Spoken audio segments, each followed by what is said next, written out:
Une silhouette féminine qui marche, il suffit de la déplacer sur la carte à la place Jourdan par exemple, et vous découvrez à quoi elle s'expose quand elle se balade dans le quartier.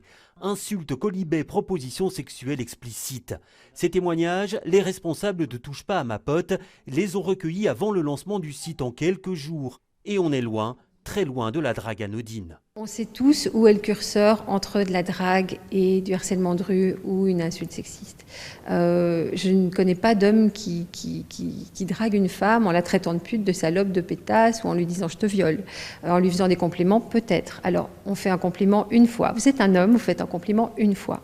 Vous savez très bien comment il est accueilli. Si on vous dit non merci, ou si on ne vous répond pas, si on regarde au ciel, etc., vous savez très bien qu'il ne faut pas insister. Le harcèlement commence à partir du moment où il y a eu un refus ou une manifestation très claire de non-intérêt.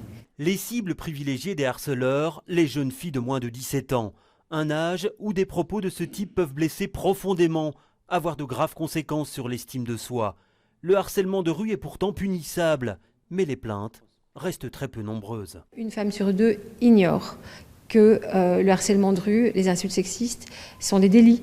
Alors ça, il faudra le leur faire savoir. Et puis parfois, à la police, il y a des fonctionnaires qui ignorent aussi que le harcèlement de rue est un délit. Il faut aller vers plus de plaintes. Pourquoi ? Parce que quand on porte plainte, on crée des statistiques.